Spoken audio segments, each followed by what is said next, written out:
చెలోత్ అనబడిన సిమోన్. చెలోత్. Very good.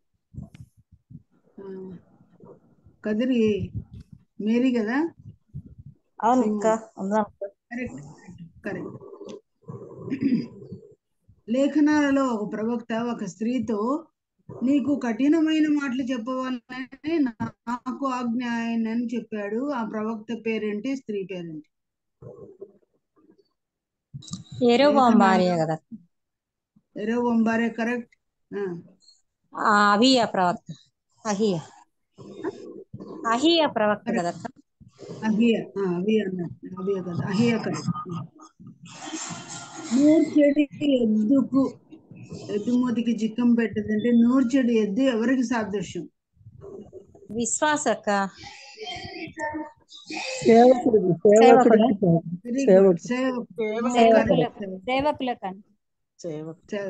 Very good. ఏన్హోకర్ అనే పేరుకు అర్థం ఏంటి? విముక్తిశిల. విముక్తిశిల కాదు. విముక్తిశిల కాదా? పిలిచిన వాని యూట. కాదండి. పిలిచిన వాని ఊట. Very good. పిలిచిన వాని ఊట. ఈ క్విజ్ లో కూడా మనకు ఎంతో సందేశం ఉంది. మనల్ని పిలిచిన వాడు ముందు రక్షణ కొరకు పిలిచాడు, తర్వాత సేవ కొరకు మనం పిలిచాడు. ఆ యొక్క ఎవరైతే సేవకు పిలువబడ్డారో వాళ్ళకి ఆయనే ఊట, ఆయనే నీళ్లు, ఆయనే అన్నము, ఆయనే వస్త్రము, ఆయనే సమస్తం మనకి ఇస్తాడు. కనుక ఈ మాట, ఈ పేరు ఎవరి జీవితంలో మనం చూస్తాం? ఎవరి జీవితంలో అనే మాట చూస్తాం? సమూయేలక్క. కాదు. పౌలు. కాదు. న్యాయాధిపతులు. ఏ న్యాయాధిపతి? గిద్యోనక్క. కాదు. సంసోనుకు నీళ్లు దప్పిక అయితే 500 మంది 500 చంపిన తర్వాత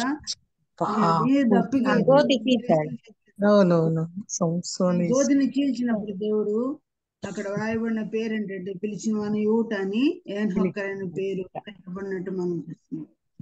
సరే, ఏడుపు చెట్టు అని అర్థం ఇచ్చే చెట్టు బైబిల్లో ఏమని వ్రాయబడింది? అది ఏడుపు చెట్టే, దానికి ఏం పేరు రాయబడింది బైబిల్? అల్లున్ బాకు. ఎవరు చెప్పింది? మనకు కరెక్ట్. మేరీ మేరీ అంటే మేరీ. అల్లోన్ బాకుత్. నిజానికి ఆ చెట్టు ఏ చెట్టు? ఏడుపు చెట్టే. అల్లోన్ బాకుత్ అని పేరే దానికి. ఏ చెట్టు అది? సింధూర వృక్షం. Very good. ఈరోజు అంతా కదిరికే మార్కులు వస్తున్నాయి. అక్కడ ఎందుకు ఆ ఏడుపు చెట్టు అని పేరు వచ్చింది? రిబ్కా దాది చనిపోయింది. దాదిని పాతి పెట్టినారు. రిబ్కా దాది అక్కడ చనిపోయింది. దాది పేరు దెబోరా.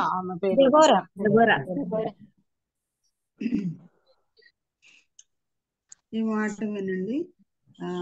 లేఖనాలలో ఏ రాజ్యాల ప్రభుత్వముల యొక్క అతిక్రమము సంపూర్తి అగుచున్నట్లు బైబిల్ రాయబడింది? 1-2 రాజ్యాల ప్రభుత్వాలు ఉంటాయి కదా, ప్రభుత్వాల అతిక్రమము సంపూర్తి అవుతున్నట్లుగా బైబిల్ రాయబడింది. ప్రభుత్వాల అతిక్రమాన్ని చెప్పండి. ఏ రాజ్యాలు? బబులోన్ కాదు. అక్క కనాని మోయాబు కాదక్క, వాళ్ళిద్దరు కాదు. రాజ్యం కనానీల రాజ్యం కూడా అతిక్రమం. మోయాబీల మీరు కావాలంటే తర్వాత చూసుకోండి. దానియేలు గ్రంథం 8వ అధ్యాయం 20వ వచనంలో మాదీల యొక్కయు పారసీకుల యొక్కయు ప్రభుత్వాల లెక్క, వారి అతిక్రమాల లెక్క దేవుడు పరిపూర్ణమవుతుందని చెప్పాడు.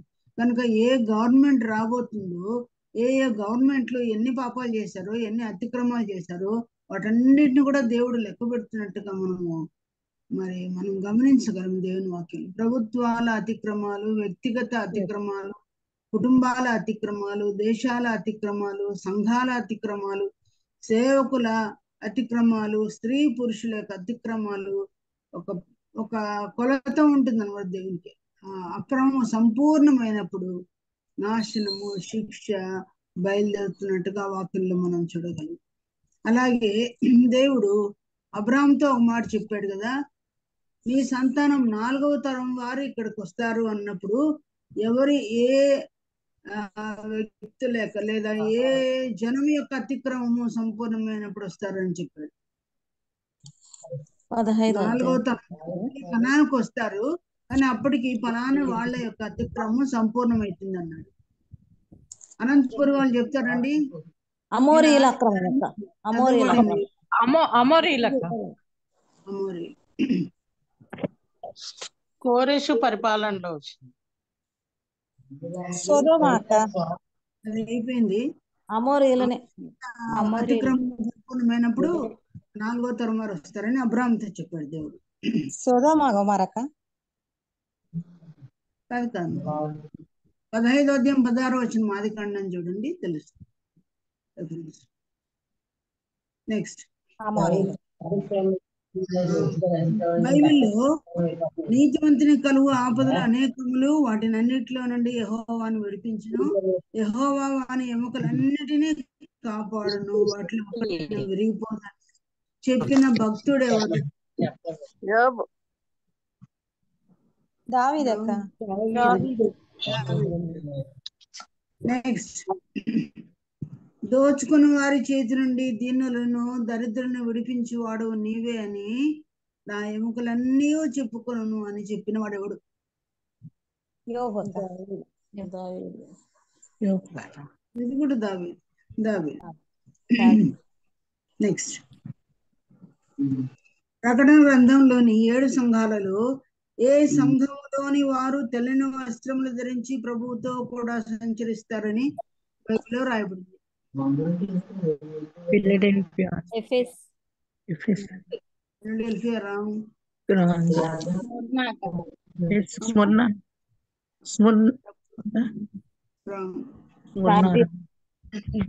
Sardis correct.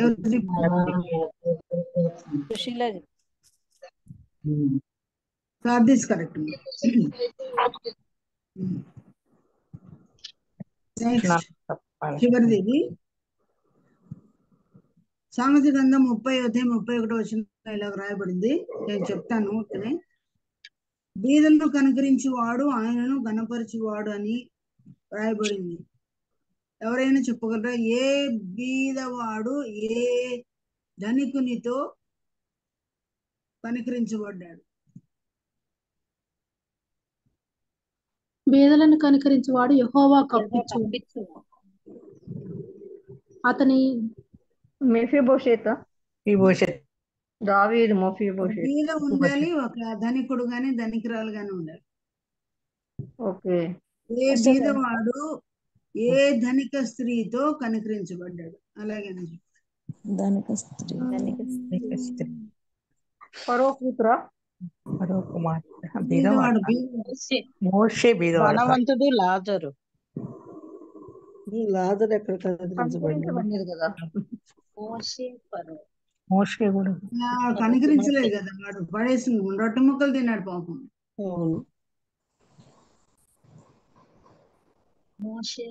ఫరో కుమార్తె కాదా?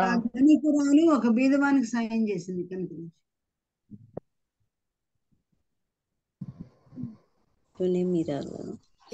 వెన్నులు కూడా ఇచ్చుకోలేని వానికి ఒక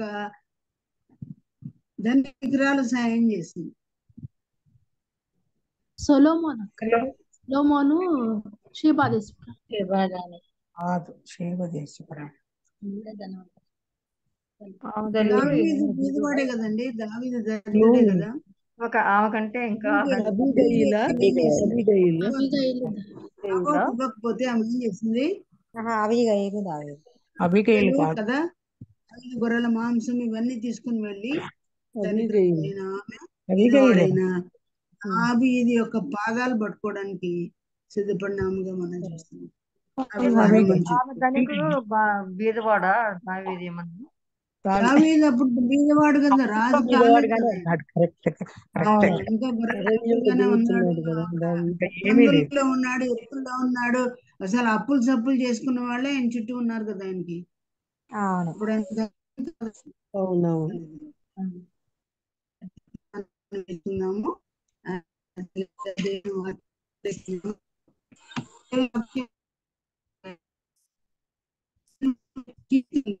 మనం కీర్తన అందరికి ఇష్టమైన కీర్తన, అందరికి చాలా ఫేమస్. ఇక్కడ ఈ అధ్యాయం దేవుడు మీ దావీదు వాయిస్ కొంచెం బ్రేక్ అవుతుంది నెట్ మీ వాయిస్ ప్రాబ్లం కొంచెం వస్తుందండి. మీ వాయిస్ దావీదు ఎక్కడ ప్రార్థన చేయగా బ్రేక్ అవుతుంది. అందరికి ఎట్లే ఉందా, నాకు మాత్రమే ఉందా నాకు తెలియదు. నాకు అట్లా ఉంది కాటనే అదే బ్రేక్ అవుతా ఉందా. బ్రేక్ అయింది, పూర్తిగా బ్రేక్ అయింది.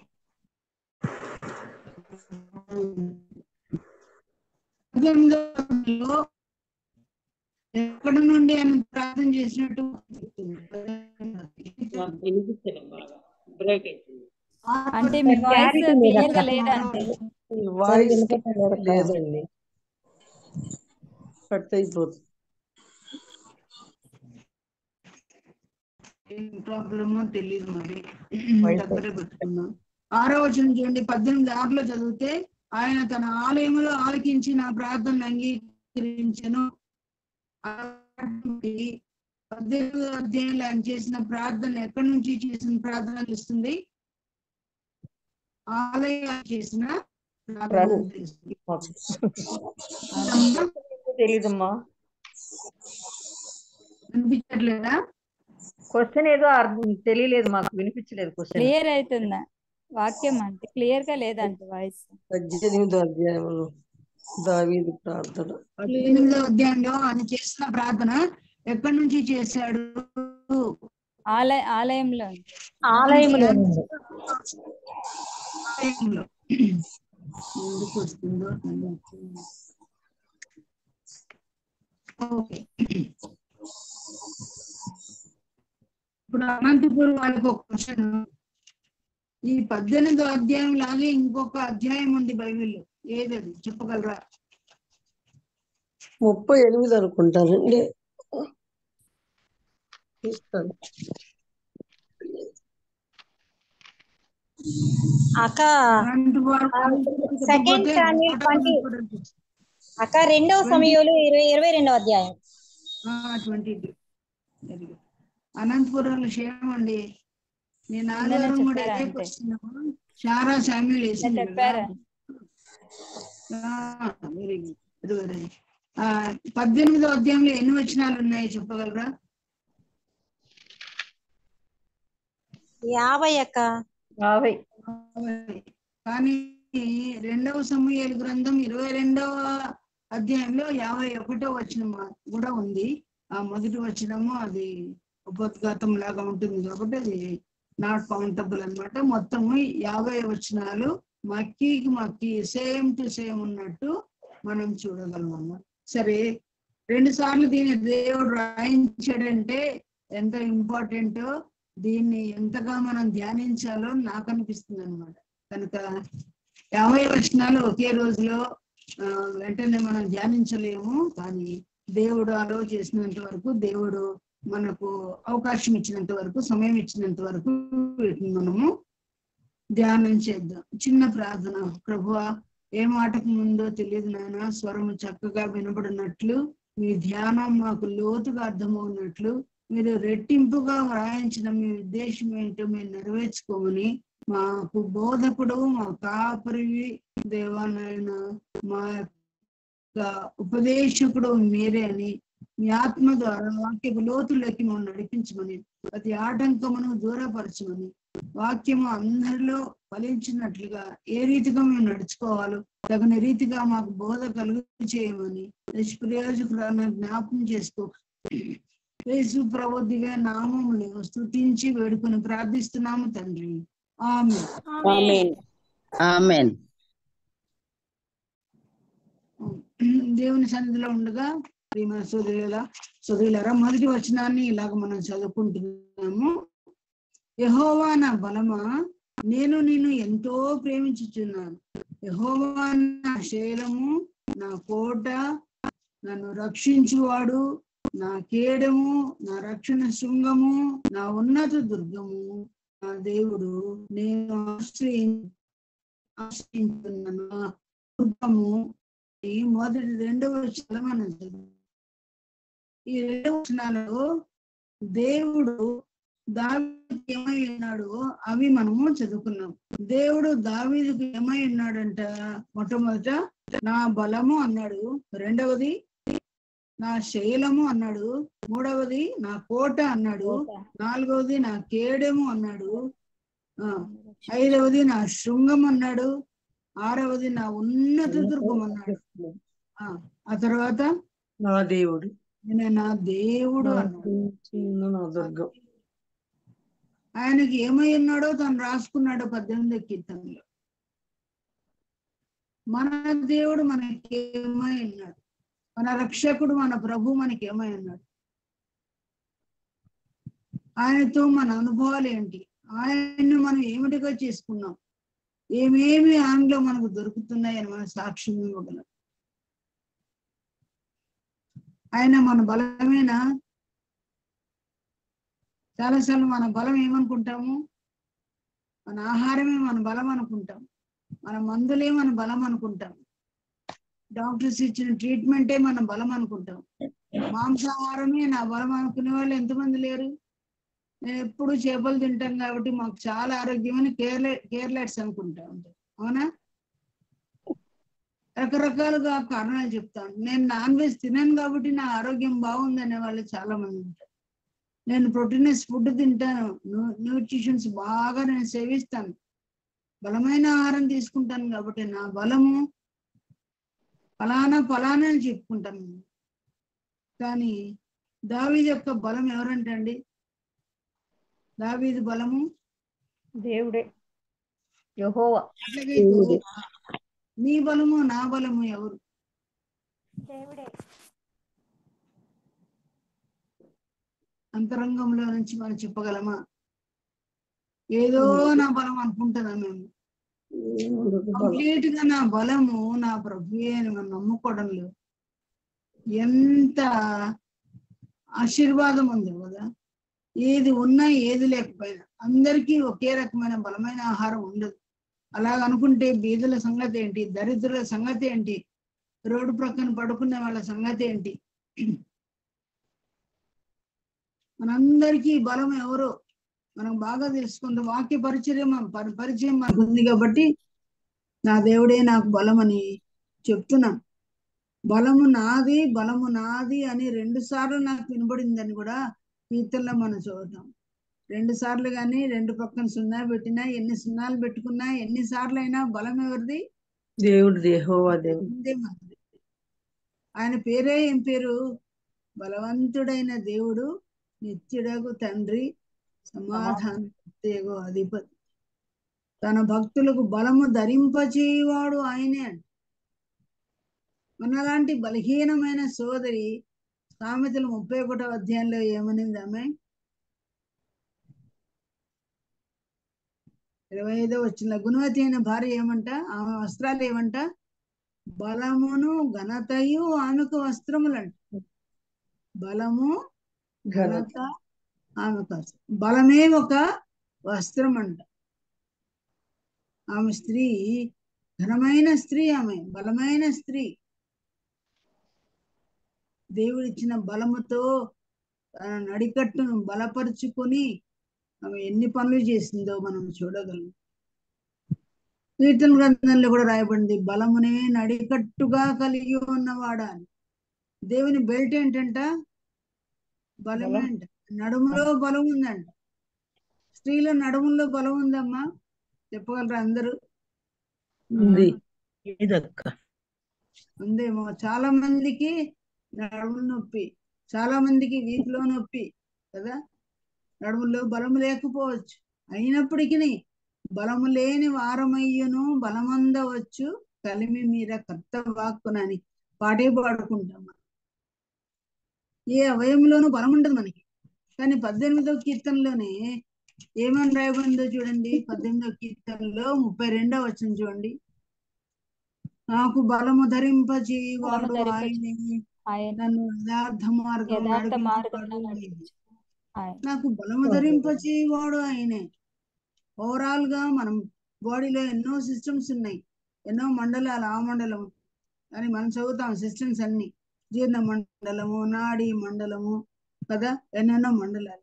వీటన్నిటికీ బలము ధరింపచేయువాడు ఎవరు? ఆయనే. అందుకే రాయబడిన 33లో చూడండి, నా కాళ్ళు జింక కాళ్ళ వలె చేయను. 34లో నా చేతులకు యుద్ధము చేయనేర్పువాడు ఆయనే. ఆ తర్వాత 35లో 34లోనే నా బాహువులు ఇత్తడి వెళ్ళు ఎక్కువ పడారు, నా చీల మండలు వెనకలేదు. ఇవన్నీ కూడా బలం ఉంటేనే కదా ఆయన ఎక్స్పీరియన్స్ చెప్తున్నాడు. తనకు బలము ధరింపచేసిన వాడు దేవుడే. మనకు కూడా బలమును ధరింపచేయవాడు యెహోవా దేవుడే అని మనం ధైర్యం తెచ్చుకోవాలి. అందరికీ అనేకమైన ఆశీర్వాదాలు.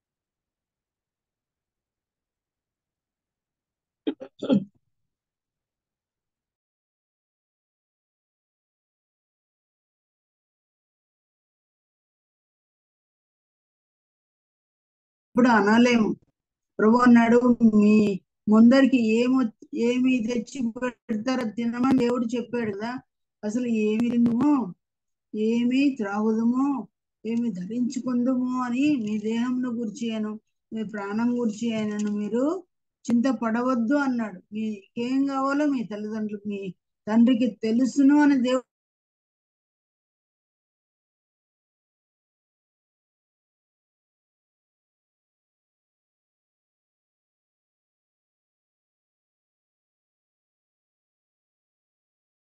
మరి రెఫరెన్స్ చూద్దాం. మొదటి దినవృత్తాంతముల గ్రంథము 29వ అధ్యాయము 12వ వచనం చూద్దాం. మొదటి దినవృత్తాంతముల గ్రంథం 29వ అధ్యాయం. ఎవరైనా తీసిన వాళ్ళు చదువుతారమ్మా? 29:12. ఐశ్వర్యమును గొప్పతనమును నీ వలన కలుగును, నీవు సమస్తమును ఏలువాడవు. బలమును పరాక్రమమును నీ దానములు, హెచ్చించు వాడవును, అందరికీ బలము ఇచ్చువాడవును నీవే. పరాక్రమమును బలమును ఏమంట? కొనుక్కుంటే వస్తుందా? తయారు చేసుకుంటే వస్తుందా? ఇవి నీ దానములు. దానం అంటే కొనుక్కుంటే వస్తుందా? ఉచితం. దానం. దేవుడు మనకిచ్చే బలము పరాక్రమం అంట. దేవుడు దానంగా ఇస్తున్నాడు. గిద్యోనును దేవుడు ఎలా పిలిచాడండి? గోధుమను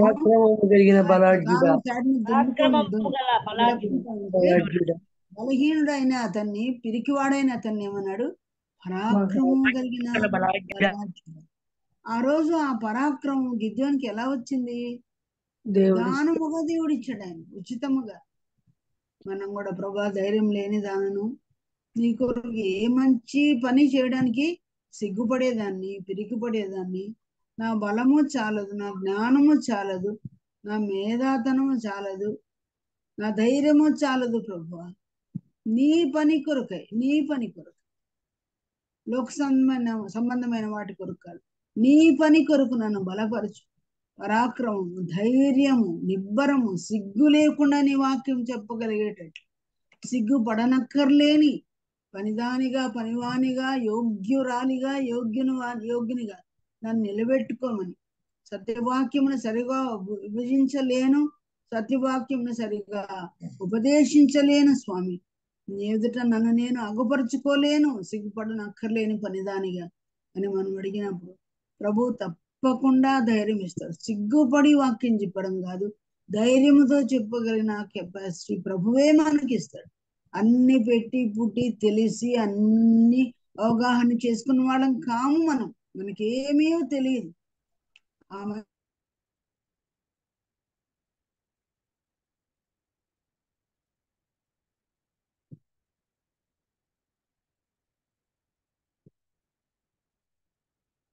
సైలెంట్ అయిపోయింది. కాదవి, అవి కూడా పరిపూర్ణమైన బలాన్ని మనకి ఇవ్వలేవు ప్రియారా. 65వ కీర్తనలో 6వ వచనం కూడా ఈ సమయంలో మనం చదువుకుందాం. 65:6 ఏమని వ్రాయించాడో దేవుడు చూడండి.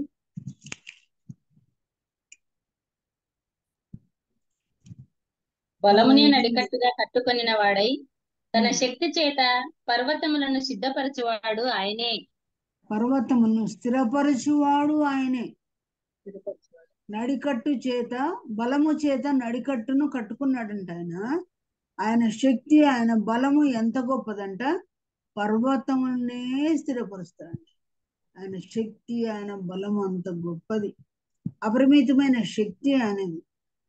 అడుగు వాటికంటే ఊహించు వాటికంటే అనుగ్రహించగలిగిన అత్యధికంగా అనుగ్రహించే శక్తి ఆయన శక్తి. మన ఆర్థిక శక్తి తక్కువే ఉండొచ్చు, శరీర బలము తక్కువే ఉండొచ్చు, మేధా బలము తక్కువే ఉండొచ్చు కదా, మన మాట బలము తక్కువే ఉండొచ్చు. మన మాట బలము, మన వాయిస్ రాను రాను ఏళ్ళు మన మీదకి వచ్చినప్పుడు తగ్గిపోతా ఉంటుంది. కానీ అధిక శక్తి సంపన్నుడు. అటువంటి గొప్ప దేవుడు పర్వతాలనే స్థిరపరుస్తాడంట. పర్వతాలను చదువు చేయగలిగిన దేవుడు, పర్వతాలను పొట్టువలే చేయగలిగిన దేవుడు.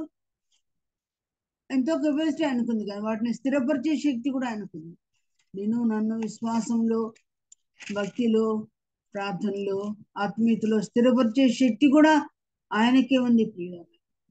మరి మనము ఈ బలాన్ని మనం అందుకొని ప్రభుతో చెప్పగలమా? ప్రభువా, నా బలము నీవే, నా ప్రార్థనా బలము నీవే, నా సేవా బలము నీవే తండ్రి, నా ఆత్మీయ బలము నీవే ప్రభువా. ఇంతవరకు నిలిచిందా అంటే నీ కృపయే, నీ శక్తియే. భక్తులు తొట్టిల్లకుండా కాపాడువాడు ఆయనే అని, జారి పడకుండా మన పాదమును స్థిరపరచువాడు ఆయనే. నా కాలు వెనకలేదు, నా పాదములకు చోటు నీవు దయచేసి ఉన్నావు. నా కాలు జారలేదు అన్నట్టుగా ఆత్మీయంగా మన నడత జారకుండా, యవనంలో మన అడుగులు తొట్టిల్లకుండా, ఏ దశలో ఉన్నా కూడా మన స్థిరపరిచేవాడు మన ప్రభువైన యేసుక్రీస్తు. ఆయన నా బలము అని మనం కూడా చెప్పుకోగలిగిన పరిస్థితిలో ఉండాలి. నా బలము ఆయనే, నా భక్తి ఆయనే, నన్ను నిలబెట్టిన వాడు ఆయనే. సరే, ఆయన బలమైతే ఏం చేస్తున్నా అంట దేవుణ్ణి ఆయన, నేను ఎంతో ప్రేమించుచున్నాను. ఆయన మన బలమైతే ఆయన మనం ప్రేమిస్తున్నామా? ఒక విశేషణం ఉంది కదా, ఎంతో ప్రేమించుచున్నాను. దేవుడు మనల్ని ఎలా ప్రేమించాడంటండి? యోహాను 3:16 లోకము ఎంతో ఎంతో ప్రేమించాను. మనం కూడా ఉన్నాం, నీవు ఉన్నావు, నేను కూడా ఉన్నాం. నిన్ను నన్ను దేవుడు ఎట్లా ప్రేమించాడు? ఎంతో ఎంతో అంటే అవధులు లేవు, కొలతలు లేవు, సరిహద్దులు ఎంత అని చెప్పలేము. ఆ ప్రేమ యొక్క లోతు ఎంతో, ఎత్తు ఎంతో, పొడవు ఎంతో, వెడల్పు ఎంతో కొలవలు లేవు. ఎక్కడ దొరకదు, ఎక్కడ చూడలేదు, ఎవరిలోనూ మనము అనుభవించలేదు. అటువంటి గొప్ప ప్రేమ, ఎంతో ప్రేమించిన దేవుణ్ణి దావీదు అంటున్నాడు, నిన్ను ఎంతో ప్రేమిస్తున్నాను. ఆయన నిజమే, ఆయన నా బలము, మన బలమైతే ఆయన ప్రేమిస్తున్నామా? ఈ విషయంలో మనం ఎంత షార్టేజ్ ఉన్నాం, ఎంత మరుగుజ్జులుగా ఉన్నాం. ఆయన ప్రేమిస్తున్నామా? ఆయనే మొదట మనల్ని ప్రేమించింది, కానీ మనం ఆయన్ని ప్రేమించలేదు. మధ్యలో అయినా ప్రేమిస్తున్నామా? లేదు. అనుదినము ప్రేమిస్తున్నామా? లేదు.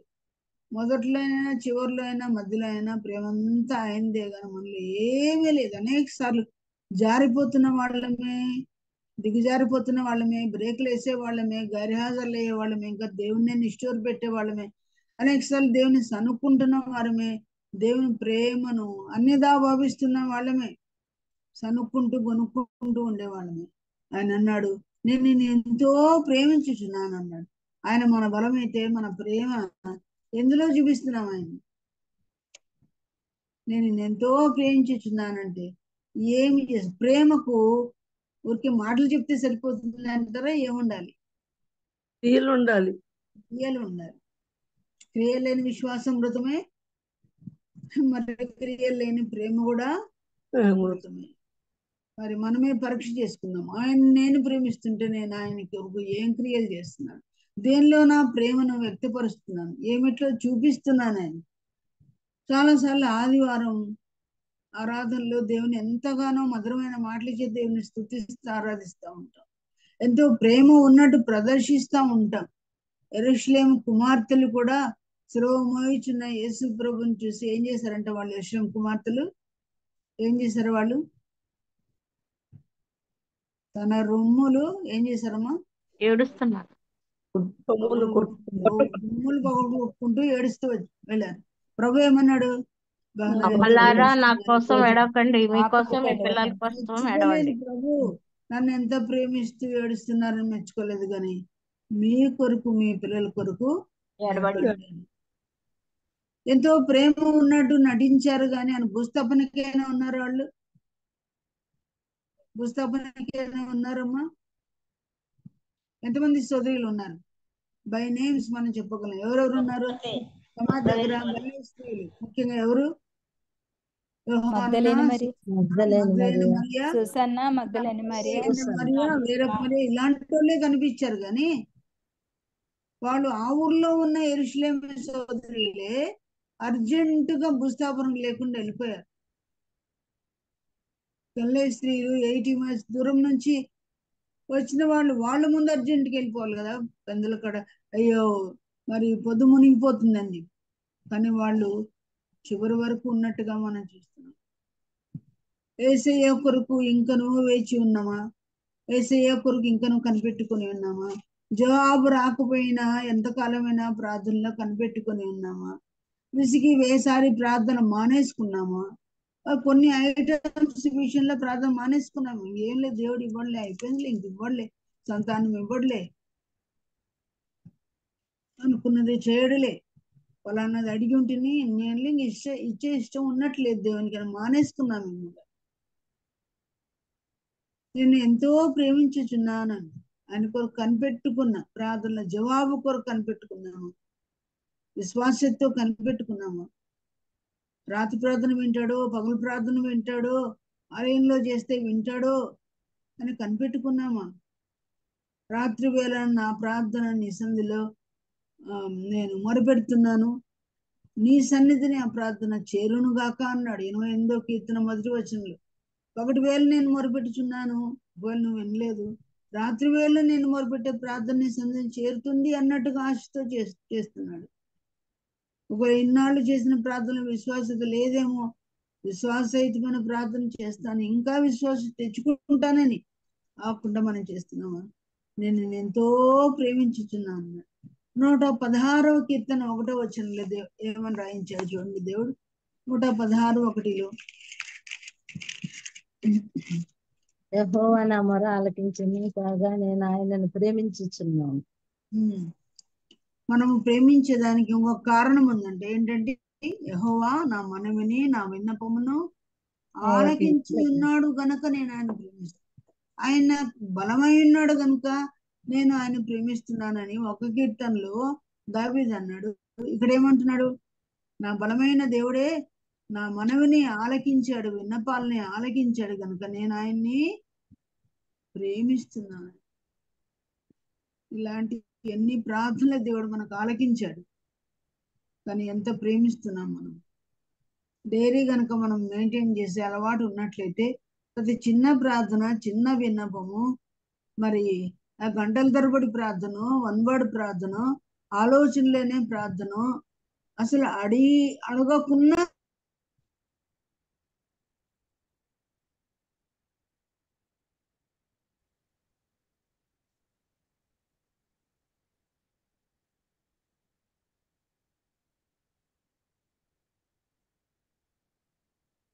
అంటే మ్యూట్ లో ఉన్నారంటే ఆయన మన మనవిని ఆలకిస్తున్నాడు కనుక ఆయన మనం ప్రేమించాలి. ఇంకా ఎన్నో మేళ్ళు ఆయన చేస్తున్నాడు కనుక ఆయన మనం ప్రేమించాలి, ఆయన కీర్తించాలి, ఆయన మనం ప్రేమించాలి. ఇంకో చోటు ఉంది, నేను ఆయన నన్ను ప్రేమిస్తున్నాడు కనుక నేను ఆయనకు కీర్తన పాడుతానని మరొక చోట ఉంది. ఆయన ద్వారా మనం ఏమేం మేలు పొందుతున్నామో వాటన్నిటి కొరకు మనం ఆయన ప్రేమించాలా, ఆయన కీర్తించాలా, ఆయన గణపరచాలా, ఆనంద గానం చేయాలని కీర్తనలో మనం నేర్చుకుంటున్నాం. అంత మాత్రమే కాకుండా 2వ వచనంలో చూద్దాం చూడండి.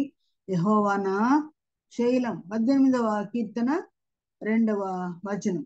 ఆయన శైలం. శైలము అంటే అర్థం ఏంటి చెప్పండి? శైలం తెలుగు వాడే.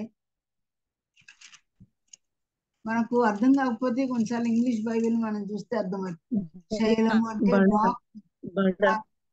రాక్ అంటే బండ. అదే దేవుడు బండ, కొండ కదా, పర్వతము, ఇవన్నీ మనం చూస్తాం. నా బండ నీవే, నా కొండ నీవే, పర్వతము నీవే అన్నమాట చూస్తాం. ఆయన మన కొండ, ఆయన బండ. సంఘము ఎక్కడుంటుందంట? పరమగీతలో ఏమని రాయబడింది? మీద బండ, సందన. పర్వతం అంట, పావురం అంట, బండ పేటు బిడ్డలను ఆశ్రయించి పావురమా అని. ఆ బండ ఎవరు? ప్రభువైన యేసుక్రీస్తు. పట్టబడిన బండ మన ప్రభువైన యేసుక్రీస్తు. ఆ బండ సందులు చేయబడిన బండ. ఆయన చేతుల్లో సందులు, మేకుల ద్వారా ఏర్పరచబడిన సందులు, కాళ్ళలో సందులు, వీపులో సందులు. దేని ద్వారా? కొరడాల ద్వారా. ఒళ్ళంతా పంచగాయములు కాదండి. లోతుగా వాక్యం ఎరిగిన తర్వాత భక్తుల అనుభవం పంచగాయములు అనరు, లెక్కకు మించిన గాయములు. వెళ్ళగాయం.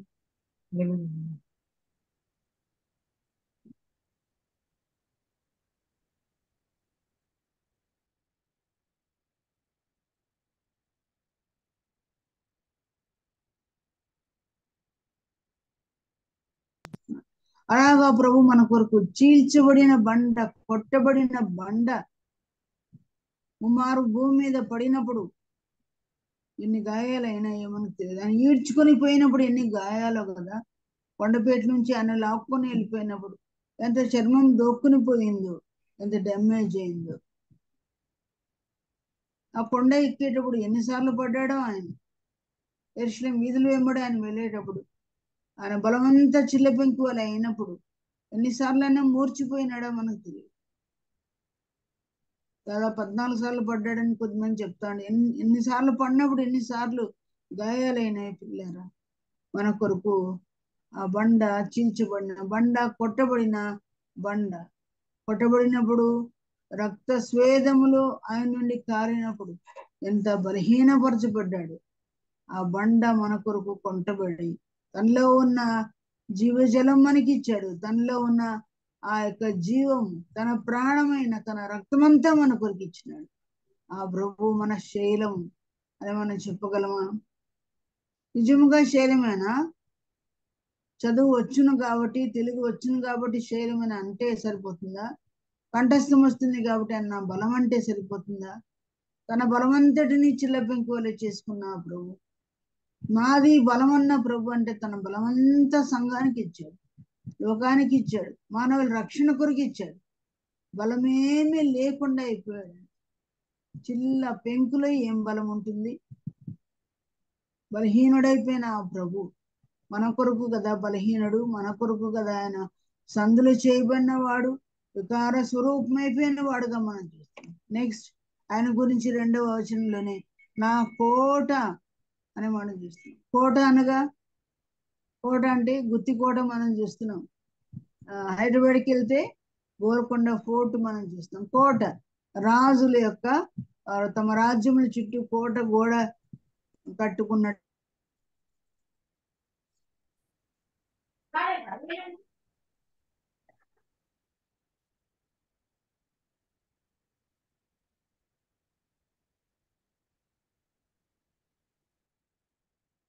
కోట గోడలు మనం చూస్తున్నాం.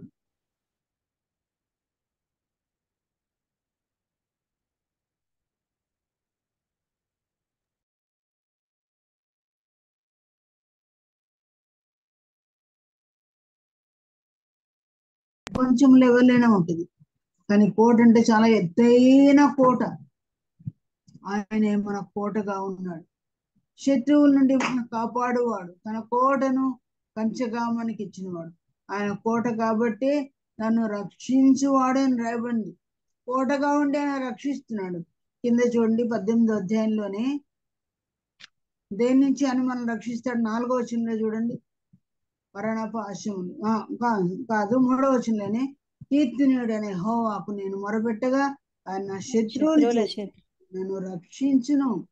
కోటగా ఉండి శత్రువుల చేతి నుండి రక్షిస్తాడు. మన శత్రువులు ఎవరండి? ప్రధానంగా సాతాను, అది శరీరము, శరీరం, లోకం, లోకం, కదా, సాతాను. నేత్రాశ, శరీరాశ, జీవిత డంబం. ఇలాగ ఈ శత్రువుల నుండి మనల్ని ఆయన రక్షిస్తున్నాడు. ప్రతిరోజు అన్నదిన రక్షణ ఇస్తున్నాడు, కాపాడుతున్నాడు. మన చుట్టూ ఆత్మీయ జీవితం చుట్టూ, మన శరీరం చుట్టూ, మన పిల్లల చుట్టూ ఆయన రక్షణ కవచంగా ఉన్నాడు. మనకు రక్షణగా మనల్ని కాపాడు కొరకు దేవుడు ఇంకా ఎవరిని నియమించాడండి? దూతలను నియమించాడు. దేవుని దూతలు కాపాడే దూతలను ఆయన నియమించినట్టు, యెరూషలేము చుట్టూ పర్వతములు ఉన్నట్లు తన యందు భయభక్తులు వారి చుట్టూ ఆయన తన దూతలను ఆవలించాడు. మన ఎముకలకు రాయి తగలకుండా వారు తమ చేతుల మీద మనల్ని ఎత్తి పెట్టుకుంటుంటారు. మన పిల్లలకు ఒక్కొక్కరికి దూత ఉన్నాడని భక్తులు చెప్తా ఉంటారు. నిజమే. ఆ దూతలకి ఎప్పుడైనా థ్యాంక్స్ చెప్పామో మనము? ప్రతిరోజు ప్రభు నాకు తెలియకుండా వచ్చి ప్రతి అపాయం కీడు నుంచి అదృశ్యమైన వారుగా వారు ఉంటూ, ఆ దూతలు ఎంత బలశాలరో మనం ఎరుగుదాం కదా. ఆ దూతల్ని పెట్టి దేవుడు మనకు కాపాడుతున్నాడు. ఎన్నిసార్లు జారిపడ్డాం, కాళ్ళు విరగలేదు.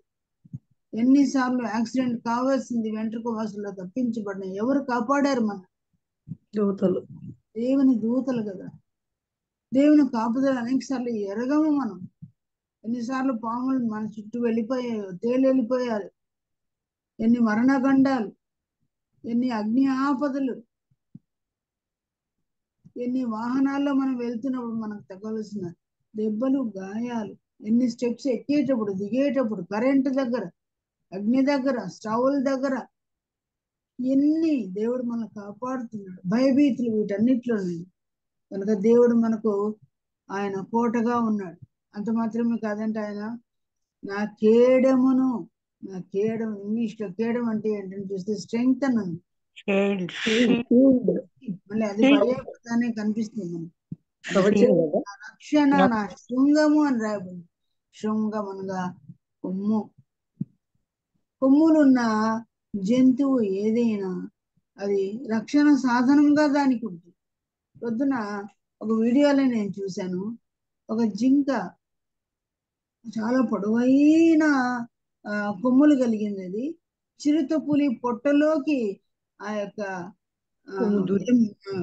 కొమ్ము వెళ్ళిపోయింది. చిరుతపులి చాలా సార్లు మనం భయంకరమైన జంతువు, వైల్డ్ బీస్ట్ అని అంటాం. కానీ జింక అయినా తక్కువ బలం ఉన్నది అయినప్పటికీ దానిలో బలమైన కొమ్ములు ఉన్నాయి కూడా. కొమ్ము ఆ చిరుతపులి పొట్టలోనికి యువతల నుంచి అవతలికి వెళ్ళిపోయింది. చిరుతపులి అయిపోయింది దాని ప్రాణం. కనుక ప్రియులారా, మన దేవుడు మన యొక్క శృంగమై ఉన్నాడు, మన కొమ్మై ఉన్నాడు, మన కొమ్మను పైకెత్తివాడుగా ఉన్నాడు, మన తలను పైకెత్తివాడుగా ఉన్నాడు. అనేక సార్లు ఎన్నో ప్రాబ్లమ్స్ మనకు వస్తున్నాయి, నాకు శోధనలు, అగ్ని లాంటి శోధనలు వస్తున్నాయి. అయ్యో ఈ దీంట్లో నేను ఏమవుతానో, నా కుటుంబం ఏమవుతుందో, నా భవిష్యత్తు ఏంటి అనుకుంటా ఉంటాను చాలాసార్లు. నేను బ్రతికి బయట పడగలనా? ఈ సిచ్యుయేషన్ నేను దాటగలనా? అయ్యో నేను అబాస్పాలన అవుతానేమో, సిగ్గుపడతానేమో, అయ్యో మా గమ్యం ఏంటి అనుకుంటున్న సమయాలు ఎన్నిసార్లు దేవుడు ఆశ్చర్యరీతిగా మన కొమ్ము పైకెత్తలేదు. లేకపోతే అందరు ఏమనుకుంటారో చెప్పండి, వారి దేవుడు ఏమైనా, వారి దేవుడు ఏమైనా. అలా అనకుండా దేవుడు మన కొమ్మును పైకెత్తిన వాడుగా ఉన్నాడు. మన శృంగము భంగము కాకుండా చేసిన దేవుడు. అందుకే దేవునికి స్తోత్రం. ఇంకా ఆయన ఎలాంటి వాడుగా ఉన్నాడంట? ఆయన ఉన్నతమైన దుర్గం. దుర్గం అని మాత్రమే కాదు కానీ ఉన్నతమైన దుర్గం, చాలా ఎత్తైన దుర్గం. దుర్గం అంటే శత్రువు వచ్చినప్పుడు గబాల్ని ఎక్కి ఆ దుర్గంలో చేరుకుంటారు కదా, ఎత్తైన దుర్గం. ఆయన ఎంత ఎత్తులో ఉన్నాడు చెప్పండి? యెహోవా దేవుడు ఎంత ఎత్తులో ఉన్నాడు? స్థలములో ఉన్నతుడు, ఉన్నతమైన స్థలములు. ఉత్తర దిక్కునున్న సభాపర్వతం, అత్యున్నతమైన లోకం, అత్యున్నతమైన సింహాసనం. అక్కడ ఉన్నాడు ఆయన. అక్కడ వరకు మనల్ని ఎక్కి తీసుకుని వెళ్ళి దాస్తాడంట. ఆ పరమ సియోను సన్నిధిలో ఆయనే మనకు దుర్గముగా ఉన్నాడు, ఉన్నతమైన దుర్గం. ఆయన నామం బలమైన దుర్గం. నీతిమంతుడు అందులోనికి ప్రవేశించి ఏం చేస్తాడంట? సురక్షితముగా ఉంటాడు. సురక్షితం ఇచ్చే దుర్గం. ఆపద ఉందా, బాధ ఉందా, నిరీక్ష లేని పరిస్థితులు ఎదుర్కొంటున్నామా, ఏమవుతుందో ఏమో అనుకుంటున్నామా? ఉన్నత దుర్గం ఎక్కిస్తాడండి. చివరికి 2వ వచనంలో చివరి మాట ఏంటంటమ్మా? నా దేవుడు అన్నాడు. నా దేవుడు, నా బలము, నా శైలము, నా కోట, నా కేడము, నా రక్షణ ఉన్నత దుర్గము నా దేవుడే. దేవుడు యేసుక్రీస్తు క్రైస్తవుల దేవుడు అంటే అది జనరలైజ్ చేసి చెప్పినట్టు. యేసు ప్రభు ఎవరు? అందరికీ ప్రభు. అందరికీ ప్రభు. ఆయన నా ప్రభు, అందరికీ ప్రభు అంటే జనరలైజ్ చేసి చెప్పినట్టు. నీకేమో నాకు తెలియదు, అందరికేమో నాకు తెలియదు, కానీ ఆయన నా ప్రభు అంటే ఎంత సొంతమైన, ఆయన నా స్వంతమైన, నా సొంత పురుషుడు. నీకేమో నాకు దేవుడు అని చెప్పుకుంటే అది ఎంత సొంతం అనిపిస్తుంది. ఆయన నా స్వంతం. లోకంలో ఉన్న పురుషులందరూ మన సొంతం కాదు. ఆయన నా పర్సనల్ ఎరిగిన దేవుడు. నేను ఆయన పర్సనల్ గా ఎరిగిన వాడు. నా ఇన్ అండ్ అవుట్ ఎరిగిన వాడు, నా బలహీనతలు ఎరిగిన వాడు, నా డ్రాబ్యాక్స్ అన్ని ఎరిగి నన్ను ప్రేమించు, నా బలహీనతలు ఎరిగి నన్ను ప్రేమించు, అశక్తిని ఎరిగి నన్ను ప్రేమించు, నా ఫెయిల్యూర్స్ అన్ని ఎరిగి నన్ను ప్రేమించు, మళ్ళీ ఏ మంచి ఏ కోశాన లేదని ఎరిగి నన్ను ప్రేమించు. ఈ ప్రేమకు నేను పాత్రను కానిని ఎరిగినా నన్ను ప్రేమించు. ఇటు ప్రేమ ఎవరు చూపిస్తారు? బెల్లమున్నంత సేపే ఈగలు అన్నట్టు. ఏదైనా మనలో ఉంటేనే ప్రేమిస్తారు, అది తక్కువైపోయింది విడిచిపెట్టి వెళ్ళిపోతుంది. తల్లిదండ్రులు కూడా విడిచిపెట్టిపోతారని దావీదు అన్నాడు కదా, నా తల్లిదండ్రులు నన్ను విడిచినను యెహోవా నన్ను చేరదు. బంధువుల ప్రేమ, భార్యాభర్తల ప్రేమ, కన్న పిల్లల ప్రేమ, తల్లిదండ్రుల ప్రేమ విడిచిపెట్టిన ఆయన నిన్ను విడవను, నేను ఎన్నడూ ఎడబాయని చెప్పినాను. ఎంతో గొప్ప ఆయన. నా దేవుడు, నా విభుడు, నా భర్త, నా ప్రాణనాథుడు, నా ప్రాణ స్నేహితుడు, నా పోషకుడు, ఎన్నెన్నో చెప్పుకోగలరు. ఆయనలో మనకి ఎన్నున్నాయి. ఈజ్ ఆల్ ఇన్ ఆల్ అని. ఒక వ్యక్తిలో ఒకటే మనం చూడగలమేమో, అది కూడా శాశ్వతం కాదు. కానీ యేసు ప్రభులో మనకు అన్నీ ఉన్నాయి. అన్నీ అయిన వాడు. అందుకే స్తోత్రం దేవుని. ఆయన గురించి పర్సనల్ గా దావీదు చెప్పుకున్నట్టు మనం కూడా చెప్పగలమా? అలా చెప్పడానికి దేవుడు తన కృపను మనలో చాలా మందికి ఇచ్చాడు. కొన్నిసార్లు ఆయన్ను మా దేవుడు, మా రక్షకుడు, నా కోట, నా కొండ అంటాం. కొన్నిసార్లు ఆయన ఏమీ లేనివాడుగా అనుకుంటా ఉంటాం. మేము ఏమీ లేనివాడుగా కొన్నిసార్లు శంకిస్తూ ఉంటాం, అనుమానం పడుతుంటాము. అలా లేకుండా ఎప్పటికప్పుడు ఈ అనుభవాలు మన జీవితంలో కలిగి ఉండి ఇలాంటి సాక్ష్యాలను ఇచ్చి అనేకులను ఆదరించి ధైర్యపరిచే వాళ్ళుగా ఉండడానికి ప్రభువు కృప చూపించిన గాక. దేవుడి వాక్య భాగాన్ని మన కొరకు దీవించిన గాక. ప్రియులారా, ప్రార్థనా అంశాలు మనకు ముందే ప్రతిరోజు